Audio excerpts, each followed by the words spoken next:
महालक्ष्मी व्रत कथा।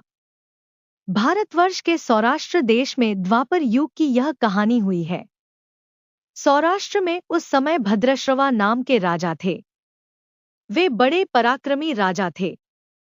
उनकी रानी का नाम सुरत चंद्रिका था। रानी दिखने में सुंदर और सुलक्षणा थी तथा पतिव्रता थी। उन दोनों को 7 पुत्र तथा उसके बाद एक कन्या का वरदान मिला था। कन्या का नाम श्यामबाला था। एक बार महालक्ष्मी जी के मन में आया कि जाकर उस राजा के राजप्रसाद में रहे। इससे राजा को दुगनी धन दौलत की प्राप्ति होगी और वह इस धन दौलत से अपनी प्रजा को और सुख दे पाएगा। गरीब के घर अगर रहे और उसे धन दौलत प्राप्त हो तो वह स्वार्थी की तरह केवल अपने ऊपर ही खर्च करेगा। यह सोचकर श्री महालक्ष्मी जी ने बूढ़ी ब्राह्मण स्त्री का रूप धारण किया। हाथ में लाठी लिए लाठी के सहारे रानी के द्वार तक पहुंची। यद्यपि उन्होंने बूढ़ी औरत का रूप धारण किया था, पर उनके चेहरे पर देवी का तेज था। उन्हें देखते ही एक दासी सामने आई। उसने इनका नाम, धाम, काम, धर्म पूछ डाला। वृद्ध ब्राह्मण का रूप धारित माता लक्ष्मी ने कहा, बालिके, मेरा नाम कमला है, मेरे पति का नाम भुवनेश है। हम द्वारिका में रहते हैं। तुम्हारी रानी पिछले जन्म में एक वैश्य की पत्नी थी। वह वैश्य गरीब था। दारिद्र्य के कारण हर रोज घर में झगड़े होते थे तथा उसका पति रोज उसे मारता था। इन बातों से तंग आकर वह घर छोड़कर चली गई तथा वन जंगल में खाली पेट भटकने लगी। उसकी इस दुर्दशा पर मुझे दया आई। तब मैंने उसे सुख संपत्ति देने वाली श्री महालक्ष्मी की कथा सुनाई। मेरे कहने पर उसने श्री महालक्ष्मी का व्रत किया। श्री महालक्ष्मी प्रसन्न हुई, उसकी गरीबी दूर हुई। उसका घर संसार दौलत, संतति, संपत्ति से भर गया। बाद में पति पत्नी दोनों परलोक सिधारे। लक्ष्मी व्रत करने के कारण वे लक्ष्मी लोक में रहे। उन्होंने जितने साल महालक्ष्मी का व्रत किया उतने हजारों साल उन्हें सुखभोग मिला। इस जन्म में उसका जन्म राजघराने में हुआ है, परंतु वह श्री महालक्ष्मी का व्रत करना भूल गई है। उसे यह याद दिलाने में यहाँ आई हूँ। बुढ़िया की बातें सुनकर दासी ने उन्हें प्रणाम किया तथा श्री महालक्ष्मी का व्रत किस तरह किया जाए इस बारे में पूछा। बुढ़िया रूप धारण किए हुए श्री महालक्ष्मी माता ने दासी को पूजा की विधि तथा महिमा बताई। इसके बाद वह दासी माता को प्रणाम कर रानी को बताने अंदर चली गई। राजवैभव में रहते हुए रानी को अपने ऐश्वर्य का बहुत घमंड हुआ था। संपत्ति तथा अधिकार की वजह से वह उन्मत्त हो गई थी। दासी द्वारा बताई गई बुढ़िया की बातें सुनकर वह आग बबूला होकर राजद्वार पर आकर बुढ़िया रूपी श्री महालक्ष्मी पर बरस पड़ी। उसे यह मालूम नहीं था कि श्री महालक्ष्मी माता बुढ़िया का रूप धारण किए द्वार तक आई हैं। परंतु रानी का इस कदर रूख बर्ताव तथा अपना अनादर देखकर माता ने वहां ठहरना ठीक न समझा। वे वहां से चल पड़ी। राह में उन्हें राजकुमारी श्यामबाला मिली। उन्होंने श्यामबाला को सारी बात बताई। श्यामबाला ने अपनी ओर से श्री महालक्ष्मी माता से क्षमा मांगी। माता को उस पर दया आई। उन्होंने श्यामबाला को श्री महालक्ष्मी व्रत के बारे में बताया। उस दिन अघन मार्गशीर्ष माह का पहला गुरुवार था। श्यामबाला ने परम श्रद्धा से श्री महालक्ष्मी का व्रत रखा।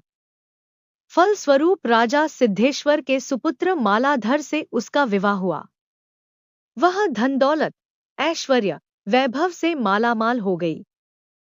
पति के साथ ससुराल में आनंद से दिन बिताने लगी। इधर श्री महालक्ष्मी का रानी पर प्रकोप हुआ। फलस्वरूप राजा भद्रश्रवा का राज्य एवं राजकरोबर नष्ट हो गया। यहाँ तक कि खाने के लाले पड़ गए। ऐसी हालात में एक दिन रानी ने राजा से निवेदन किया, हमारा दामाद इतना बड़ा राजा है, धनवान है, ऐश्वर्यशाली है, क्यों न उसके पास जाए, अपना हाल उसे बताए, वह जरूर हमारी मदद करेगा। इस बात पर राजा भद्रश्रवा दामाद के पास रवाना हुए। राज्य में पहुंचकर एक तालाब के किनारे थोड़ी देर विश्राम लेने के लिए ठहरे। तालाब से पानी लेने आते जाते दसियों ने उन्हें देखा। उन्होंने विनम्रता से उनकी पूछताछ की। जब उन्हें यह मालूम हुआ कि वे रानी श्यामबाला के पिता हैं, तो दौड़ते हुए जाकर उन्होंने रानी को सारी बात बताई। रानी ने दासी के हाथ राज परिधान भेजकर बड़े ठाट से उनका स्वागत तथा आदर सत्कार किया, खान पान करवाया।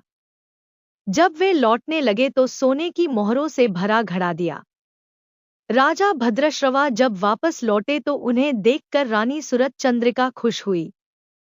उन्होंने सोने की मोहरों से भरे घड़े का मुंह खोल पर हाय भगवान, घड़े में धन के बदले कोयले मिले। या सब श्री महालक्ष्मी के प्रकोप से हुआ। इस प्रकार दुर्दशा में और कई दिन बीत गए।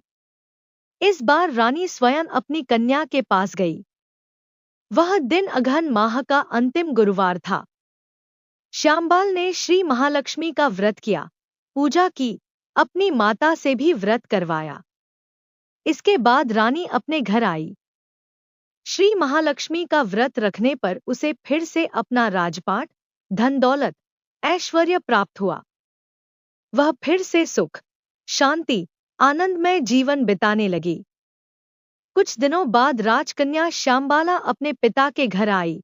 उसे अपने घर देखकर सूरत चंद्रिका को पुरानी बातें याद आई।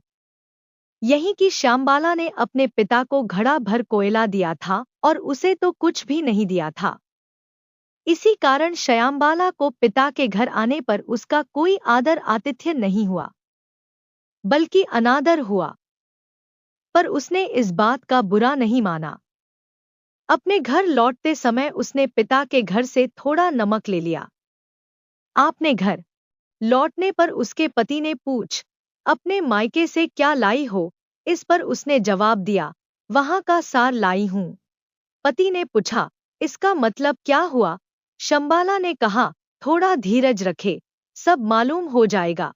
उस दिन श्यामबाला ने सारा भोजन नमक डाले बिना बनाया और परोसा। पति ने खाना चखा। सारा खाना नमक बिना था, इसलिए स्वाद न आया। फिर श्यामबाला ने थाली में नमक डाला, इससे सारा भोजन स्वादिष्ट लगने लगा। तब श्यामबाला ने पति से कहा, यही है वह मायके से लाया हुआ सार। पति को उसकी बात सही लगी। फिर वह दोनों हंसी मजाक करते हुए भोजन करने लगे। कहा गया है कि इस तरह जो कोई श्रद्धा भाव से श्री महालक्ष्मी की पूजा करे उसे माता की कृपा प्राप्त होती है। सुख, संपत्ति, शांति प्राप्त होती है, सभी मनोकामनाएं पूरी होती है। परंतु यह सब प्राप्त होने पर माता की पूजा को भूलना नहीं चाहिए। हर गुरुवार को व्रत पाठ अवश्य करना चाहिए। इस तरह श्री महालक्ष्मी की महिमा भक्तों की मनोकामना पूरी करती है।